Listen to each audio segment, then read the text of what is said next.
5 διάσημες Ελληνίδες που παράτησαν τα εγκόσμια και έγιναν μοναχές.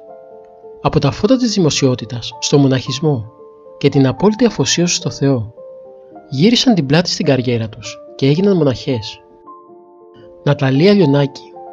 Η Ναταλία Λιονάκη γεννήθηκε στις 22 Ιουνίου του 1977 στην Αθήνα. Ενώ ήταν πετυχημένη στο χώρο της, αποφάσισε να γυρίσει την πλάτη στα εγκόσμια και να γίνει μοναχή. Αρχικά πήγε σε μοναστήρι στην Κρήτη. Έπειτα επέστρεψε στην Αθήνα για προσωπικούς λόγους και επέστρεψε και πάλι στη μοναστική ζωή μετά από ένα διάστημα. Από τον Αύγουστο του 2017 είναι μοναχή σε μοναστήρι στην Κένια με το όνομα Φεβρονία. Γεωργία Αποστόλου. Η Ελληνίδα ηθοποιός γεννήθηκε στις 5 Ιανουαρίου του 1973 και απεβίωσε στις 12 Ιουνίου του 2016 σε ηλικία 43 ετών. Υπήρχαν φήμες ότι είχε εγκαταλείψει τα εγκόσμια και είχε μπει στο μοναστήρι. Το μόνο που την ενδιέφερε λίγο καιρό πριν πεθάνει ήταν η σχέση με την Εκκλησία. Αλεξανδριανή Σικελιανού. Η Ελληνίδα ηθοποιός γεννήθηκε στο Σικάγο των ΗΠΑ. Ήταν ιδιαίτερα δημοφιλής τη δεκαετία του 1990. Ωστόσο, κάποια στιγμή παράτησε την καριέρα της, πήγε ως διοικητική υπάλληλος στα Ιεροσόλυμα και έκτοτε μένει εκεί. Άνια Φυσούν. Η μοναχοκόρη του μεγάλου Έλληνα ηθοποιού Πέτρου Φυσούν αποφάσισε να παρατήσει τα εγκόσμια και να γίνει μοναχή με το όνομα Πορφυρία. Τα τελευταία χρόνια βρίσκεται σε μοναστήρι στην Εύβοια. Μέρη Αλεξοπούλου. Η Μέρη Αλεξοπούλου υπήρξε μία από τις πιο ακριβοπληρωμένες τραγουδίστριες της δεκαετίας του 60 και του 70. Η Μέρη Αλεξοπούλου αποφάσισε να ακολουθήσει το δρόμο του Θεού μετά από ένα τραγικό γεγονός που στιγμάτισε την οικογένειά της όταν ήταν 42 χρονών. Μέχρι τα 42 της χρόνια ζούσε μια ζωή σαν παραμύθι. Ωστόσο, από τη μία στιγμή στην άλλη η ζωή της άλλαξε.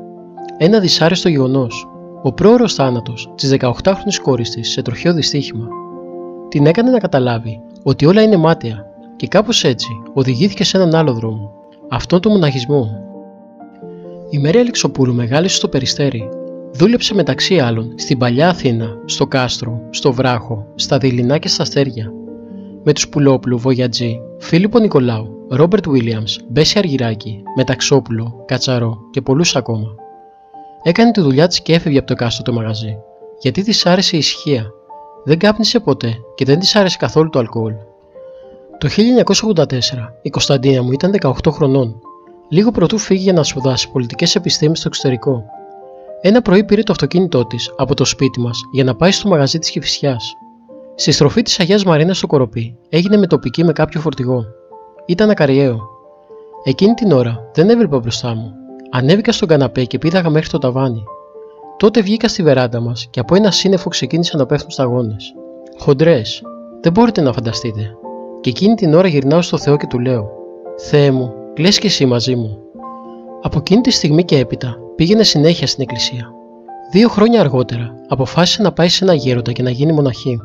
Αρχικά έγινε ρασοφόρα, ύστερα από 3 χρόνια μεγαλόσχημη και μετά έγινε οικουμενική ενθρόνησή της. Το 1992 δημιούργησε το σιχαστήριό της, την Παναγία Θεονύμφη, στο παλιό της σπίτι στο Κοροπή.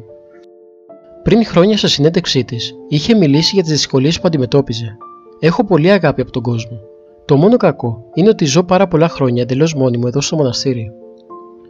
Μέσα στην ερημιά, και αυτό είναι δύσκολο. Και κλέφτες έχουν μπει και μεγάλες δυσκολίες έχω περάσει. Όμως προσεύχομαι και παίρνω δύναμη. Τα χρόνια πέρασαν, μεγάλωσα και πρέπει να προσέχω τα πάντα. Η Μέρη Αλεξοπούλου, αργότερα με το όνομα Θεονύμφη ως μοναχή, άφησε την τελευταία της πνοή στο Ιερό Σιχαστήριο Κοιμήσεως Θεοτόκου στο Κοροπή στις 13 Μαΐου του 2023.